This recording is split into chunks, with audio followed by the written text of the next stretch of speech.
As-tu déjà entendu dire que le silence est ta plus grande arme, que le fait de ne rien dire te donne tout le pouvoir? Mais voici le retournement de situation. Et si ton silence ne jouait pas en ta faveur? Lorsque les émotions montent et que la communication se brise, l'instinct de se retirer dans le silence peut sembler être la seule option. Mais que dirais-tu si je te disais qu'il existe une meilleure manière, quelque chose qui non seulement protège ta paix, mais renforce aussi ta position dans son esprit? Dans cette vidéo, nous allons explorer ce que tu peux faire de mieux que de simplement rester silencieux. Ensemble, nous découvrirons une approche stoïcienne, une philosophie intemporelle qui te guidera pour agir avec sagesse, patience et détermination, dans les moments où le silence seul ne suffit pas. Reste avec nous, car cela pourrait bien changer la manière dont tu navigues dans tes relations pour toujours. C'est parti. Numéro 1. Ton silence élève son pouvoir. On t'a dit qu'en ne disant rien, tu la ferais te manquer, remettre en question ses décisions ou regretter de t'avoir laissé partir. Mais voici une vérité difficile à entendre. Ton silence n'est pas aussi puissant que tu le penses. En fait, si tu n'es pas prudent, il travaille contre toi. Au lieu de créer du mystère, ton silence élève son trône et renforce son sentiment de contrôle. Laisse-moi expliquer. Lorsque tu te retires dans le silence, tu ne sembles pas indifférent ou détaché. Elle voit à travers cela. Ton silence ne crie pas mystère, il murmure désir. Elle sait exactement ce qui se passe. Tu suranalyses les conversations passées, rejouant chaque détail dans ton esprit, espérant que ton absence déclenchera quelque chose en elle. Tu imagines des scénarios où elle réalise enfin ce qu'elle a perdu. Mais voici le hic. Elle n'est pas confuse. Elle est rassurée. Ton silence lui dit qu'elle est toujours au centre de ton attention, la reine de tes pensées. Chaque moment de silence que tu lui offres ne la fait pas descendre de son piédestal, il le polit. Elle est là, confortablement assise, assurée que ton silence n'est pas de l'indifférence, mais de l'obsession. Pendant que tu penses créer un vide qu'elle remarquera, elle le voit comme la preuve de son pouvoir. Ton silence lui dit clairement qu'elle contrôle la situation, tandis que toi, tu es dans l'incertitude. Mais changeons de perspective. Et si, au lieu du silence, tu choisissais quelque chose de plus fort? L'action? Comme le rappelle Marc Aurèle, l'empereur stoïcien, tu as pouvoir sur ton esprit, pas sur les événements extérieurs. Réalise cela et tu trouveras la force. Ton silence actuel est dirigé vers elle, pas vers toi, et c'est là que réside le problème. En restant silencieux et en espérant sa réaction, tu lui donnes tout le pouvoir sur ton état émotionnel. Le vrai pouvoir ne consiste pas à rester silencieux pour provoquer une réaction, mais à reprendre ton attention et à faire des pas significatifs en avant. Imagine cela. Au lieu de t'attarder dans le silence, tu canalises cette énergie en toi-même. Travaille sur ta forme physique, développe une compétence, connecte-toi avec des amis ou plonge dans un projet passionnant. Laisse tes actions, et non ton absence, parler pour toi. Quand elle te verra t'épanouir, véritablement et authentiquement, c'est là que le mystère deviendra réel. Pense au moment où tu t'es senti le plus attiré par quelqu'un.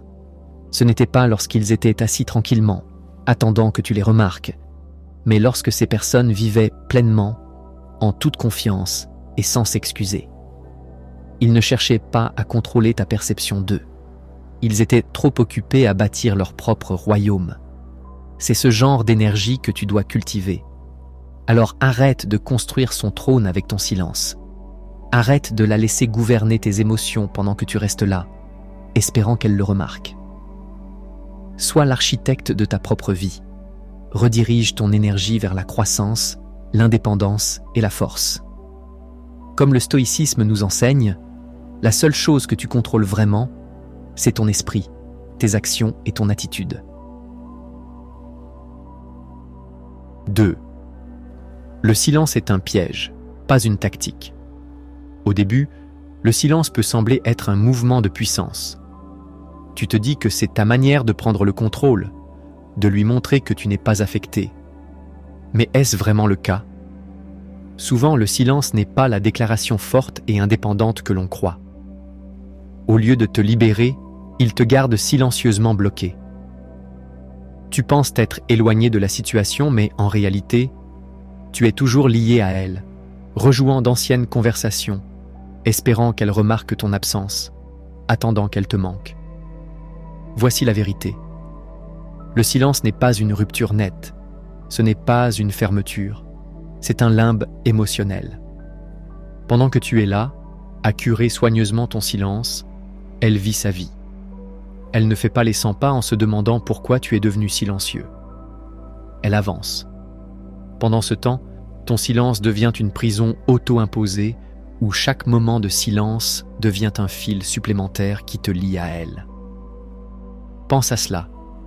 As-tu déjà gardé le silence, non pas parce que tu en avais vraiment terminé, mais parce que tu voulais qu'elle te poursuive, que tu voulais qu'elle ressente le poids de ton absence? Mais que se passe-t-il lorsqu'elle ne réagit pas? Que se passe-t-il lorsque le silence est accueilli par de l'indifférence? C'est le piège. Ce n'est pas de la puissance, c'est de l'espoir déguisé en force, et cela te garde enfermé dans un jeu d'attente que tu ne peux pas gagner. Et voici la vérité difficile. Si ton silence est une tactique, un coup sur l'échiquier émotionnel, alors tu es toujours dans le jeu. Mais que se passe-t-il si elle a déjà quitté l'échiquier? Et si le jeu s'était terminé bien avant que tu ne t'en rendes compte? Maintenant, réfléchis à ceci.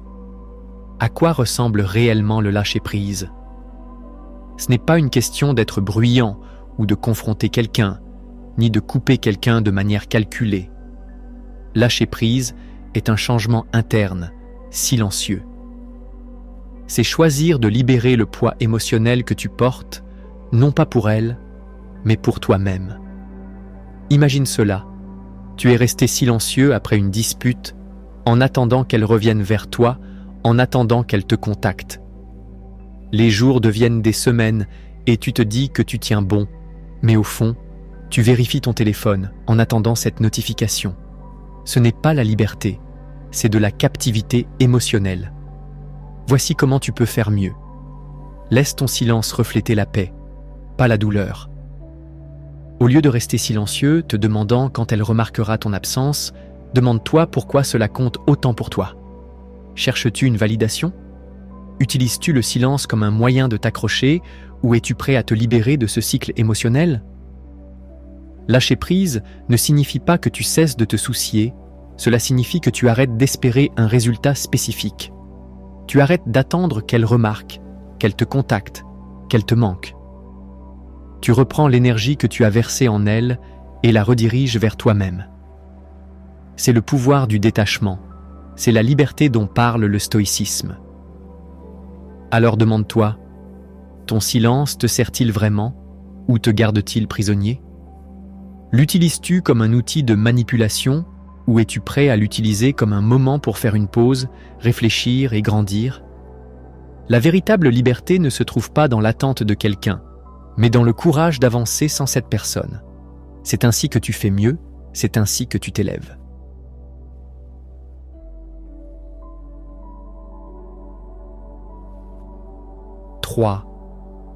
La plupart des hommes croient que le silence les épargne de la confrontation, pensant que c'est un bouclier contre le chaos émotionnel.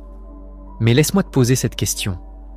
Le silence te protège-t-il vraiment ou te laisse-t-il enchevêtrer dans des émotions non résolues et des « et si » sans fin?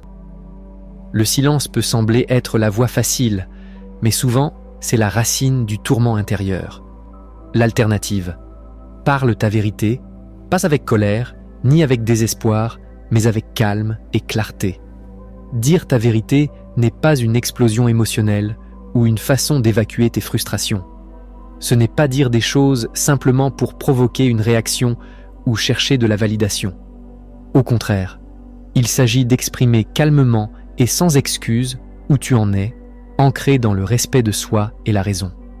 Par exemple, au lieu de l'ignorer lorsqu'elle se retire ou joue à des jeux, tu pourrais dire « Je ne suis pas intéressé par des relations où le respect n'est pas réciproque. Je te souhaite le meilleur, mais je vais de l'avant. » Ce n'est pas une supplique ou une tentative de changer son esprit. C'est une frontière, une ligne tracée non par rancune, mais par respect de soi. Remarque comment cela modifie la dynamique du pouvoir.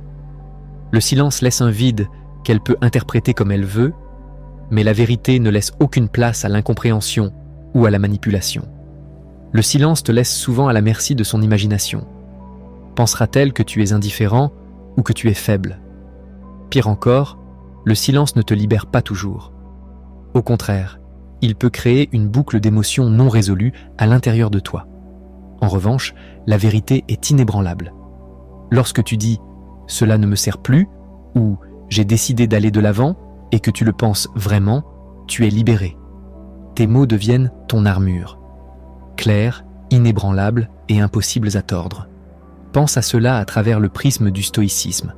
Les stoïciens valorisaient la clarté et la rationalité, croyant que la force réside non pas dans l'évitement de l'inconfort, mais dans la confrontation avec lui avec raison.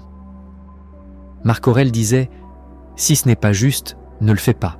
Si ce n'est pas vrai, ne le dis pas. » Ta vérité est inconfortable, oui, mais elle est libératrice, et la liberté est la forme ultime de la force. J'espère que ce message t'a été utile. Si tu as aimé la vidéo, je te serai reconnaissant de laisser un j'aime et de t'abonner. Si tu te retrouves sans mots, écris simplement « Je pratique » pour montrer que tu fais partie de la minorité qui a suivi la vidéo jusqu'à la fin. Merci beaucoup pour ton attention et à la prochaine.